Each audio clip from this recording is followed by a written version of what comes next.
Siyempre, kasama ko ngayon ang aking ka-department, si Miss Lilibet Suralvo, ang Senior Communications Analyst ng Media Affairs Department na maghahatid po sa inyo ng isa na namang napakagandang topic for today. Beth, batiin mo ang ating mga listeners and viewers. Yes, magandang umaga sa inyo lahat, sa lahat ng ating mga ka-FB, lalo na sa abroad at dito sa Pilipinas. Good morning sa inyo lahat. Or, naku Beth, ano ba itong ating pag-uusapan ngayong umaga? At alam ko, napaka-interesting na topic nito at napakagandang balita, lalong-lalo na sa ating mga minamahal na mga pensioners. Yes. At ito nga po, ang pagbibigay ng 13th month bonus for SSS pensioners. Ayan, naku. Maagang pamasko sa inyong lahat. Ayan, definitely. So, simulan na natin, Beth, ang diskusyon at alam ko, maraming nakatutok na sa atin, lalo na ating mga pensionado din. Ano nga ba itong ating binibigay na 13th month pension ng SSS? Yung 13th month pension or bonus, isa lang yun. Kasi iba, wala kaming bonus pero may 13th month. Iisa lang yun po. So, may extra tayong isang buwan nakatumbas na inyong pension na binibigay ng SSS. Actually, nagsimula tayo December, para sa kalaman ng lahat, December 1988 pa.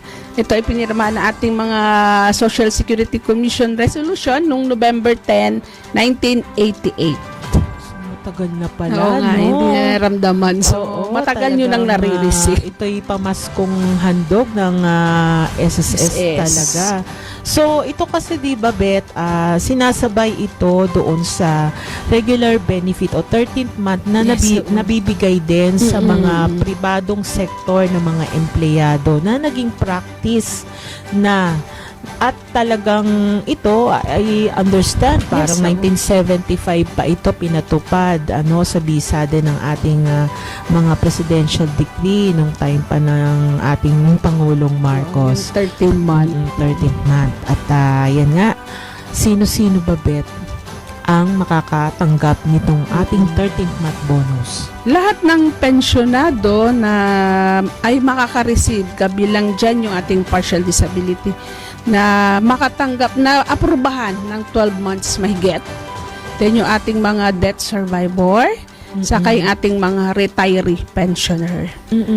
Dun sa ating mga partial disability pensioners, kung halimbawa nabigyan siya ng pension, diba, 12 months, pero ang kanyang pension na aproba ng January, halimbawa ng 2018, at magtatapos ng December kasi 12 months. So, meron siya. Kasama pa rin.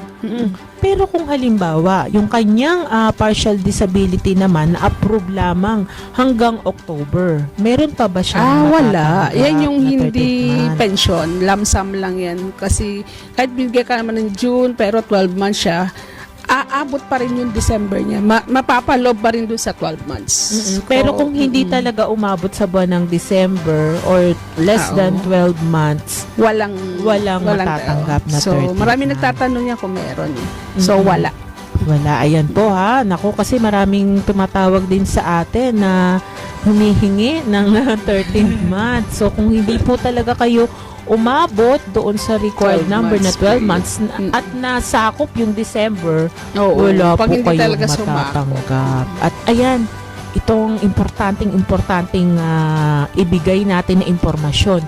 Kailan matatanggap at kailan ba ang release ng 13th month bonus ng SSS? Yes, oo. So, tung first week ng December, so hintay na lang tayo, konting tulog na lang, matatanggap nyo na yung inyong 13-month pension. Nasa account niyo sa bangko. So, kung siya naman ay mga, siguro sa isang next topic, yung mga ATM, usually ATM yan. So, yung mga naman may mga guardianship o trust fund, minsan may passbook, yan yung trust fund. Tapos ang atin yung microsettle, yan yung special pension, which is hindi natin pwede ipasok sa ATM dahil ito ay naka-program sa ating computer. Ito ay matatanggap nila sa pamamagitan ng cheque. Usually natatanggap nila ring monthly pension. Ganun din marireceive nila yon through registered mail via Philippine Postal Service Office. So ito kasi pong mga actually yung bilang na yan, konti na lang po ito yung mga 16,000 pensioners. Ito po yung ating mga pensyonado na minsan nakatira po sila doon sa medyo isolated na mga islands na mahirap Walang talaga yung bangko. So talagang mas preferred nila na cheque yung kanilang tanggapin. Kaya lang syempre po, pag halimbawa dumaan nga po sa Koreo, meron po itong kaukulang delay, di ba, Beth? Oo nga, Kasi talagang medyo- yung transportation o transmittal ng ating cheque. Pero eventually, ito naman po yung matatanggap ng ating mga pensyonado. Hindi lang po talaga natin totally na through ATM kasi nga, meron pong mga sitwasyon na kailangan po tayong i-considera regarding po dito. Katulad nga po nung nabanggit natin na availability ng mga bangko o mga ATMs. Kasi di ba yung iba rural banks, so medyo mahirap sa kanila na mag-transact. So talagang they preferred na cheque at doon naman from their place ay meron naman ding nagpapalit niya ng mga cheque. Ano pa ba ang ating kailangang i-discuss dito, no, Beth? Kung halimbawa, yan, meron tayong isang retiree pensioner, tapos balo siya, doon sa kanyang wife ay, o kaya husband, ay SSS member din. Yes. So, siya ang legal spouse. Dalawa ba talaga yung marireceive niya? Na Yung, pension.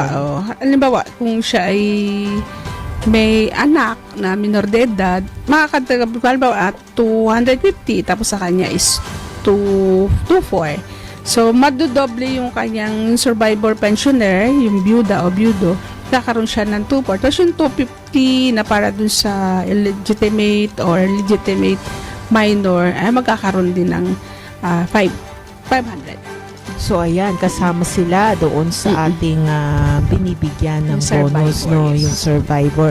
Basta, syempre, sinasabi natin paulit-ulit, hanggat hindi po sila nag-aasawa o nakikikohabit at talagang sila ay loyal doon sa kanilang namatay na asawa. Kasi pag talagang kayo po ay nakipagrelasyon sa iba, nakipag-girlfriend, o basta mayroon din pong nakapag-report sa SSS, tatanggalin